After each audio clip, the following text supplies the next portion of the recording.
Hello friends. So, ఇది నా semen retention or NoFap day 2 అనమాట. సో, ఇది నా ఎన్నో స్ట్రీకో గుర్తులేదు. ఇప్పటికి చాలా స్ట్రీక్స్ చేశాను. అండ్ కొంచెం ఈరోజు బ్రెయిన్ ఫాగ్ ఫీల్ అవుతున్నాను.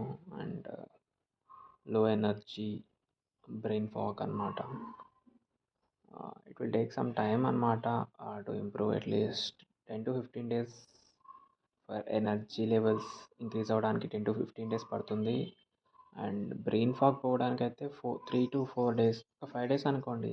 5 days తర్వాత బ్రెయిన్ ఫాగ్ తగ్గిపోతుంది 95%. అండ్ 7 days తర్వాత ఆర్ 10 days తర్వాత ఎనర్జీ లెవెల్స్ ఇంప్రూవ్ అవుతాయి. అదనమాట ట్రై చేస్తున్నాను. కొన్ని పుషప్స్ చేశాను నిన్న, ఈరోజు కూడా చేస్తాను మేబీ. పుషప్స్ చేస్తే మన ఎనర్జీ డైవర్ట్ అవుతుంది, సో దట్ మనం స్ట్రీక్ మీద ఉండేటట్టు చూస్తుంది.